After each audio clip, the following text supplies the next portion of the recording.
తాకట్టులో ఉన్న బంగారాన్ని విడిపించి ఆ రోజు ఆన్లైన్ రేటుకే మేము కొంటాం. Sharma gold company.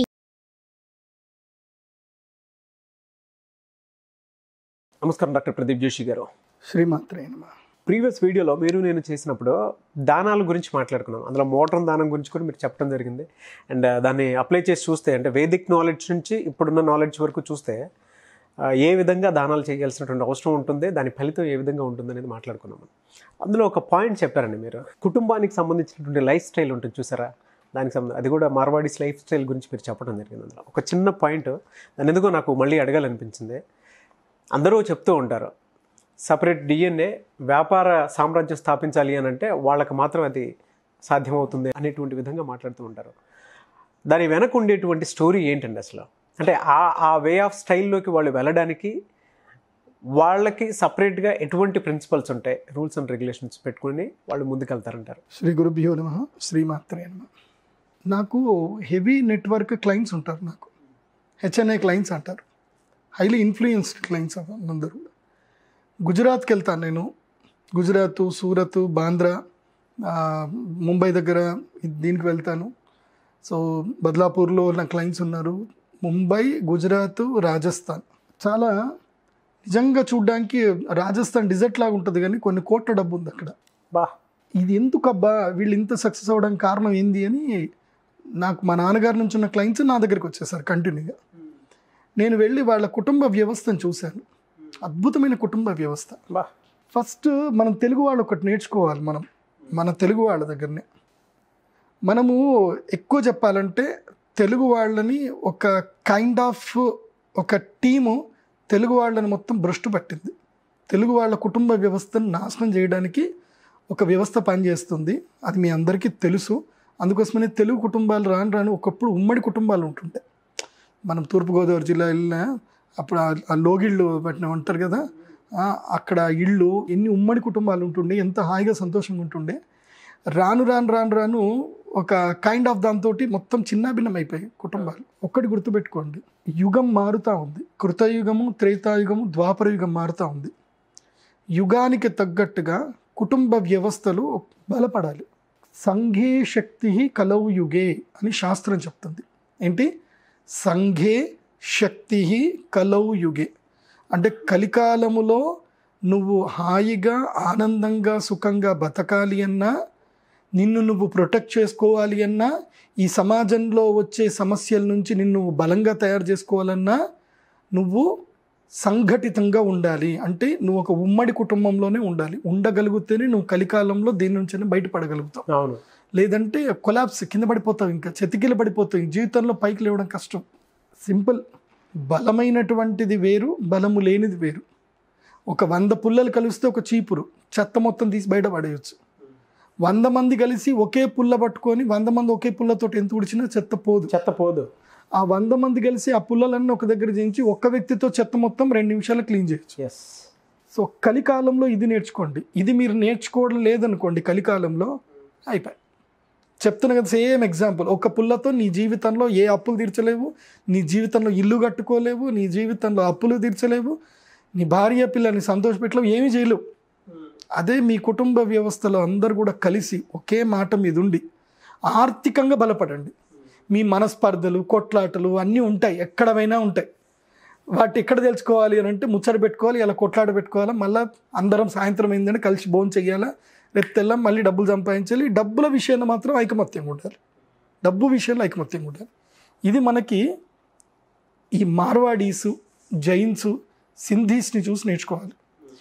మీకు ఇప్పటికీ కూడా చెప్తున్నాను, నేను ఎందుకు వీళ్ళ పేర్లు మీకు ఎగ్జాక్ట్ చెప్తున్నానంటే, మీరు ఎక్కడైనా షాపింగ్ మాల్స్కి వెళ్ళండి, ఏదైనా ఒక ఊరికి వెళ్ళండి, ఆ ఊరిలో ఎక్కువగా డబ్బులు ఎక్కడైతే ఫ్లోటింగ్ జరుగుతుందో మార్కెట్కి వెళ్ళండి, అన్ని దుకాణాలు తరిచి చూడండి. ఆల్మోస్ట్ దాంట్లో 60% అంటే పెద్ద షోరూమ్లు, పెద్దగా డబ్బులు ఉండేటివన్నీ కూడా ఎవరి ఉంటాయి తెలుసా? వీళ్ళయే ఉంటాయి. జైన్స్, మార్వాడీసు, తర్వాత సింధీసు, గుజరాతీసు, రాజస్థానీసు, మొత్తం అంటే స్టేబుల్ బిజినెస్లో ఉంటారు వీళ్ళు. ఏది? Hardware business. అంటే ఇక ఇప్పుడు మన ఇళ్ళలో కూర్చున్నాం, ఈ వెనుక ఇవన్నీ టూల్స్ ఉన్నాయి. ఇవి టూల్స్ చేసిన ఇవన్నీ సప్లై చేసేవాళ్ళు ఎవరంటే రాజస్థానీసే. ఇవన్నీ ఇక్కడ రాజస్థానీసే దొరుకుతాయి, ఇక్కడ ఎవరి దగ్గర దొరకవు నీకు. ప్లైవుడ్ షాప్స్ మీరు మొత్తం భారతదేశంలో ఎక్కడికైనా వెళ్ళండి, ప్లైవుడ్ షాప్స్ ఎవరున్నాయంటే రాజస్థానీస్, మార్వాడీసే ఉంటాయి. ఓ జాజు ఫ్యామిలీ, ఇట్లా ఒక్కొక్క ఫ్యామిలీస్ ఉంటాయి అన్నమాట. సో వాళ్ళ దగ్గరనే ఉంటాయి, బికాజ్ వాళ్ళు ఫ్యామిలీ ఓరియంటెడ్ బిజినెస్ చేసుకున్నారు. ప్రపంచంలో మనుషులకి నిత్యావసరం ఏది అనేది పసిగట్టారు. కిరాణా బిజినెస్లు, ఘన్ శ్యామ్ మార్కెట్ చూడండి. సో అది వాళ్ళది మొత్తం కూడా, యూనిట్ అంతా వాళ్ళది. మొత్తం భారతదేశానికి మొత్తం పసుపు సప్లై చేయడం, మిరపకాయలు సప్లై చేయడం, మిరియాలు సప్లై చేయడం, సప్లై చైన్ మొత్తం వీళ్ళ దగ్గరనే ఉంది, ఇంకా వేరే దగ్గర లేదు. మీరు ఎక్కడైనా తరచి చూడండి, వీళ్ళే ఉంటాయి సప్లై చైన్స్ అన్ని కూడా. అవును. ఇన్ని గానం ఎంఎన్సీ కంపెనీస్ అన్ని they are maintaining by the only these people. దీని వెనుక ఉండే సక్సెస్ ఏంటి మంత్ర తెలుసా? ఉమ్మడి కుటుంబ వ్యవస్థ, ఆర్థిక నిబద్ధత. ఒకరికి ఒకరికి సంబంధము దేంతో కనెక్షన్ చేశారు తెలుసా? డబ్బుతో కనెక్ట్ చేశారు. అందుకే అన్నారు ఆర్థిక నిబద్ధత. డబ్బుతో వాళ్ళు ఒకరినొకరి జీవితం ముడిపడి ఉంటుంది. నీకు అవసరం పడ్డప్పుడు నేను ఉపయోగపడతా, నా అవసరం పడ్డప్పుడు నువ్వు ఉపయోగపడతావు. అలా డబ్బుతోటి వాళ్ళ కుటుంబ వ్యవస్థను ముడిపెట్టారు. ఎనర్జీ అని. అందుకోసం వాళ్ళ కుటుంబ వ్యవస్థలు బేసిక్ మొదటి నుంచి ఏం చేస్తారు తెలుసా? గుజరాతీస్ అయినా మార్వాడీస్ అయినా, అంటే కొన్ని ఫ్యామిలీస్, నేను అందరినీ ఏం చెప్పట్లేదు, కొన్ని ఫ్యామిలీస్ నేను చూశాను, ప్రత్యక్షంగా చూసిన ఫ్యామిలీస్ ఉంటారు. వాళ్ళ ఇంట్లో పిల్లవాడు పుట్టగానే ఇంటికి పెద్ద ఒక ఆయన ఉంటారు ఇట్ల వ్యవస్థలో. ఆ పిల్లవాడు పుట్టిన దగ్గర నుంచి చక్కగా పెంచుతారు.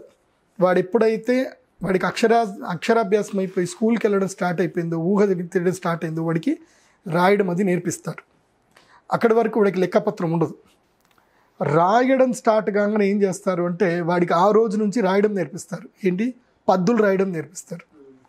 వాడు చిన్న పిల్లాడు దాదాజీ ముझे క్రికెట్ బ్యాట్ చాయి అని అన్నాడు అనుకో, అచ్చా బేటా క్రికెట్ బ్యాట్ చాయి, చలో చలో క్రికెట్ కి బ్యాట్ ఖరీదాతాం, చలో చలో తుమారా బుక్ లేకే ఆజో అంటే వాడు పరిగెత్తుకుంటూ బుక్ తెచ్చుకుంటాడు. వాడు బుక్ తెచ్చుకొని క్యా లిఖనా హై దాదా, లిఖో, కిतना है तेरा बैट कितना है, अरे बैट कितना है रे, 30 रुपये, चलो लिखो लिखो, मैं आज दिन डेट तारीख लिखो అంటాడు. వాడు తారీఖు రాస్తాడు అక్కడ, తారీఖు లిఖో, आज टाइम क्या है लिखो అంటాడు, టైం రాస్తాడు వాడు.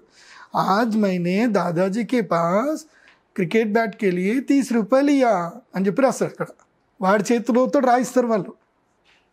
దాన్ని వాడు క్రికెట్ బ్యాట్ ఇచ్చేస్తాడు.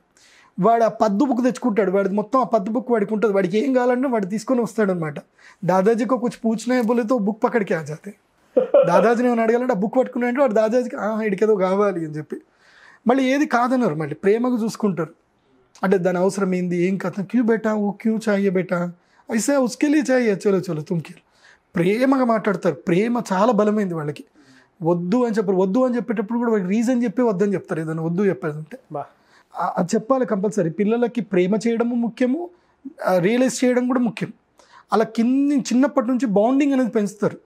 అన్నదమ్ములు ఇద్దరు కొట్లాడుకున్నారు అనుకోండి, వాళ్ళిద్దరిని ఇమీడియట్లీ కౌగులించుకోమని చెప్తారు. వాళ్ళ ముందు వీళ్ళని తిట్టారనమాట. వాళ్ళకి అర్థమయ్యేటట్టు చెప్తారు. అరే బేటా తుమ్ దోనో झगड़ा करे तो कैसे बेटा, ऐसा नहीं करना का, बाहर लोगों से झगड़ा करने का, अंदर नहीं झगड़ा करने का, బయటోడితో కొట్లాడబెట్టుకో, లోపల కొట్లాడబెట్టద్దు అని చెప్తారనమాట. చాలా లాజిక్స్ నేర్పిస్తారు వాళ్ళ కుటుంబంలో. ఇవన్నీ ఎక్కడ జరుగుతాయి తెలుసా? వాళ్ళు ప్రతి నెల ప్రతి వారము వాళ్ళు మాలాంటి పండితుల్ని పిలిచి సత్సంగం పెట్టుకుంటారు. వాళ్ళు మేమన్నీ కథలు చెప్తాం, భాగవతం చెప్తూ, ధర్మశాస్త్రాలు చెప్తూ ఇవన్నీ చెప్తూ ఉంటాం. వీళ్ళు నోట్స్ రాసుకుంటారు. వాళ్ళు కంపల్సరీ నోట్స్ రాసుకుంటారు. భాగవతం కంపల్సరీ ఎవ్రీ మంత్ ఒక సత్సంగం పెట్టుకుంటారు వాళ్ళు. మీరు గుజరాత్లో ఎక్కడికి వెళ్ళినా సరే భజన్లు, సత్సంగులు పెట్టుకుంటారు. సో ఇవన్నీ కూడా పిల్లలకి ప్రిన్సిపల్స్ నేర్చుకుంటూ వస్తారు. మెయిన్ ధర్మము, బొట్టు పెట్టుకోవడము, కలిసి ఉండడము, వ్యాపార ధర్మం నేర్పియడము. కరెక్ట్గా వాడు 7వ తరగతి అయిపోయింది అని అంటే, మన దాంట్లో 7వ తరగతి అయిపోతే మనం ఏం చేస్తామంటే వాడు సినిమాలకు పోతానో యాడికి పోతానో వదిలేస్తాం. వాళ్ళ దాంట్లో అట్లుండదు. వాడు 7th క్లాస్ అయిపోయింది అని అంటే ప్రతి సండే హోంవర్క్లు అయిపోయిన తర్వాత లేదన్నా సండే రాగానే దుకాణానికి వెళ్ళమంటారు. ఎందుకోసం అంటే వ్యాపారం నడిచే సండే రోజు నడుస్తుంది ఎక్కువ వ్యాపారం. కాబట్టి సండే రోజు వీడి దుకాణంలో వీళ్ళు కూర్చోవాలి. కూర్చొని ఏం చేయాలి, సామాన్ మొత్తం సర్దాలి. అక్కడికించే బేసిక్స్ నేర్పిస్తారు, వ్యాపారం యొక్క బేసిక్స్ని నేర్పిస్తారు, లెక్క పద్ధతులు నేర్పిస్తారు, చిట్టా పద్ధతులు నేర్పిస్తారు. అన్నీ నేర్పించేసి వాడికి 12th స్టాండర్డ్ రాగానే వాడి బుక్ మొత్తం ఉంటుంది. వాడికి జీవితంలో ఎంత ఖర్చు పెట్టామని రోజు క్యాలిక్యులేషన్ ఉంటుంది. ఆజ్ తక్ కిత్నా ఖర్చు అని మళ్ళీ ఇవాళ తెలిసిపోతుంది. ఇవాళ రూట్ లెవెల్ నుంచి వాడు 5వ సంవత్సరం నుంచి, అంటే వాడు అక్షరాలు రాయడం స్టార్ట్ చేసినప్పటి నుంచి వాడికి 25 సంవత్సరాలు వచ్చేంత వరకు వాడి మీద వీళ్ళు ఎంత ఖర్చు పెట్టారో లెక్క ఆ రోజుటికి టోటల్గా దాన్ని ఏమంటారు క్లోజింగ్ బ్యాలెన్స్ రెడీ ఉంటుంది అనమాట. అంటే 10 లక్షలు ఖర్చు అయిందా 20 లక్షలు ఖర్చు అయిందా మొత్తం ఉంటుంది closing balance, surplus closing balance ఉంటుంది. సో అందుకోసమే మార్వాడీస్ ధనలక్ష్మి పూజ అప్పుడు అందరికీ చిట్టాపద్దుల బుక్కులు ఇస్తారు, అకౌంట్ బుక్కులు. మేము స్వస్తికేసి రాసిస్తాం అందరికీ. ఎవరి అకౌంట్ బుక్లు వాడికే ఉంటాయి. రోజు భార్యకి ఎంత కోసం ఖర్చు పెట్టారా, తినడానికి ఏం ఖర్చు పెట్టారా, ఖర్చు తప్పకుండా రాస్తారు, సంపాదన రాస్తారు, ఖర్చు రాస్తారు, రోజు అనాలిసిస్ ఇస్తారు. Financial analysis is most important day and day. ఇది చేసుకుంటారు. తర్వాత వీళ్ళ దగ్గర ఎన్ని డబ్బులు అయితే కుదిరినాయో ఇవన్నీ డబ్బులు కలిపి కుటుంబ పెద్ద దగ్గర పెట్టేస్తారు. మళ్ళీ కుటుంబ పెద్ద దగ్గర పెడతారు. ఎప్పటికీ నెలకొకసారి వీళ్ళు కూర్చుంటారు, నెలకొకసారి కూర్చొని క్వార్టర్లీ లేదా మంత్లీ లేదా ఇయర్లీ వన్స్ ఎంత సంపాదించాం ఏం కథ, వాళ్ళకి కుటుంబానికి వాళ్ళ కోరికలకు సంబంధించి వాళ్ళు ఏమేమి ఖర్చులు పెట్టుకున్నారు ఇవన్నీ పక్కన చెప్పాలి. మరి కుటుంబ పెద్దకు మాత్రం చెప్తారు. అన్నీ చెప్పి దాదాజీ ఇतना ఖర్చు కియా, ఇतना మిల్ గయా, క్యా కర్నా హై, చలో ఎవరెవరు డబ్బులు అందరు డబ్బులు తీసుకొని లెక్క రాసుకుంటారు, వీడి దగ్గర పద్దులు రాసుకుంటారు. అంటే ఇప్పుడు నాగరాజు దగ్గర ఎన్ని డబ్బులు ఉన్నాయి, నాగరాజు ఈ సంవత్సరం అంతా సంపాదించిన దాంట్లో 20 లక్షలు కాపాడాడు. సో నాగరాజు తమ్ముడు ఉన్నాడు కన్నయ్య అని వాడి పేరు, వాడు 30 లక్షలు సంపాదించాడు వాడి వ్యాపారంలో. వాడికి ఏదో స్పైసెస్ బిజినెస్ ఉంది, 30 లక్షలు సంపాదించాడు, 30 లక్షలు తీసుకున్నాడు. వీటన్నిటిని రాస్తారు. రాసి ఏం చేస్తారంటే ఇమీడియట్లీ వీళ్ళు నెక్స్ట్ వీళ్ళ ముందు తరాలు ఉంటాయి కదా, వీళ్ళ పిల్లలు ఉంటారు కదా, వీళ్ళ పిల్లల కోసం అని చెప్పి ఇప్పుడు 10 ఏళ్ల క్రితమే, అంటే ఇప్పుడు ఆ పిల్లవాడికి 12 ఏళ్ళు వచ్చాయి అని అంటే ఇన్వెస్ట్మెంట్ వాడి గురించి చేసేస్తారు. ఇంకా అంటే వాడి 22 ఏళ్ళకి పెరిగేసరికి వాడికి డబ్బులు వచ్చేసేయాలి, వాడికి వ్యాపారం రెడీ అయిపోవాలి. ఇప్పుడే 10 ఏళ్ల ముందే. ఇవి ఎక్కడో ఎఫ్డీలు మ్యూచువల్ ఫండ్స్ తీసుకోరు వీళ్ళు ఎక్కడ వేరే వాళ్ళకి డబ్బులే వేయరు. వీళ్ళు క్రిప్టో కరెన్సీ ఎఫ్డీలు బ్యాంకులో డబ్బులే వేయరు. ఈ లిక్విడ్ క్యాష్ అంతా దగ్గర పెట్టుకుంటారు. వెళ్ళి నేషనల్ హైవే ఎక్కడ ఉంటుందో అక్కడ వెళ్ళి ఇన్వెస్ట్ చేస్తారు. నేషనల్ హైవే లేదంటే ఏదైనా ఊరుంది, ఆ ఊరికి పొలిమేర ఎటువైపు ఊరు పెరుగుతుంది అని చెప్పి అనాలిసిస్ చేసుకుంటారు. ఆ ఊరికి ఎటువైపు పెరుగుతుందో అటువైపు కొంటారు. మెయిన్ క్యాపిటల్ సిటీకి ఎటువైపు వెళ్తుందో అటువైపు ల్యాండ్ కొనిస్తారు. ఎక్కడైనా రోడ్డు పక్కనే కొంటారు, ఇంకెక్కడ కొనరు వీళ్ళు. రోడ్డు పక్కన నువ్వు సొంతంగా, ఇప్పుడు ఉదాహరణకి నాగరాజు దగ్గర 20 లక్షలు మాత్రమే ఉన్నాయి, నువ్వు సొంతగా 20 లక్షలు పెట్టి రోడ్డు పక్కన 1 ఎకరం కొనగలుగుతావా? Commercial bit కొనలేవు. కానీ నాగరాజుకి 4 అన్నయ్యలు ఉన్నారు, కొనగలుగుతారు. తర్వాత నాగరాజు వాళ్ళ నాన్నకి 5 అన్నదమ్ములు, అందరూ ఒకే దగ్గర ఉన్నారు. ఇప్పుడు అందరి దగ్గర 20, 30, 10, 5 వచ్చాయి. అందరూ ఒక దగ్గర డబ్బులు వేసారు. ఇప్పుడు 2 కోట్లు జమ అయ్యాయి. ఇప్పుడు నువ్వు ఎకరం పొలం కొనొచ్చు కదా ఈజీగా. నీకు అన్డివైడెడ్ షేర్ మళ్ళీ ఉంటుంది. ఇక్కడ లెక్కపత్రంలో అన్డివైడెడ్ షేర్ ఉంటుంది. మళ్ళీ ఆ రిజిస్ట్రేషన్ చేసేటప్పుడు కూడా ఏం చేస్తారంటే ఎవరిది షేర్ వాళ్ళకి పెడతారు. వాళ్ళ డబ్బుల షేర్లో ఏముందో క్లియర్గా ఉంటుంది. అందరు సబ్ రిజిస్టర్ ఆఫీస్లో సంతకం పెట్టేస్తారు. నీ అన్డివైడెడ్ షేర్ నీదే. ఓకే, ఈ ల్యాండ్ కొని వదిలేస్తారు. ఇంకా అక్కడ డెవలప్ అయ్యేంత వరకు వదిలేస్తారు. డెవలప్ అయిపోయిన తర్వాత ఏంటంటే ఈ ల్యాండ్ కాస్ట్ ఏదైతే పెట్టారు 2 కోట్లు పెట్టారనుకో, ఇది 3 టైమ్స్ అయినా జరగాలి. అక్కడ వరకు 3 టైమ్స్ అయినప్పుడు 6 కోట్లు అవుతుంది. 6 కోట్లు అయ్యే వరకు వెయిట్ చేస్తారు. 6 కోట్లు కాగానే ఏం చేస్తారంటే ఆ ల్యాండ్లో సగం అమ్మేస్తారు. లేదంటే ఏం చేస్తారంటే ల్యాండ్లో ఇంకా కన్స్ట్రక్షన్ చేయడానికి స్టార్ట్ చేస్తారు. కాంప్లెక్స్ కడతారు. ఏది కమర్షియల్ కాంప్లెక్స్ కడతారు. దీంట్లో దుకాణాలు మొత్తం వాళ్ళయ్యే.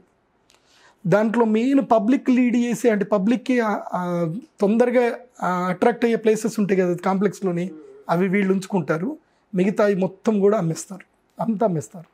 అమ్మేసి దాంట్లో ఫుడ్ బిజినెస్ వీళ్ళే ఉంటుంది. కాంప్లెక్స్కి వచ్చినోడు ఆకలిస్తే తినాలి కదా, వీడిదే ఫుడ్ బిజినెస్ పెడతాడు. ఇంకా అవసరమైన అన్ని వ్యాపారాలు వీళ్ళే పెట్టుకుంటారు. కామన్ సెన్స్తో కూడుకున్నటువంటి థింగ్స్ ఏవైతే ఉన్నాయో వాటన్నిటిని రిసోర్స్ కిందకి మార్చి దాని మీద వ్యాపారం మళ్ళీ అంతే కదా. మళ్ళీ కుటుంబంలో వ్యాపారాన్ని షేర్ చేసుకుంటారు. ఎంత షేర్ చేసుకుంటారంటే ఇప్పుడు హార్డ్వేర్ బిజినెస్ అంటే నువ్వు ప్లైవుడ్ బిజినెస్ పెట్టేసుకో, నువ్వు పెయింట్ బిజినెస్ పెట్టు, నువ్వు లైట్ బిజినెస్లు పెట్టుకో.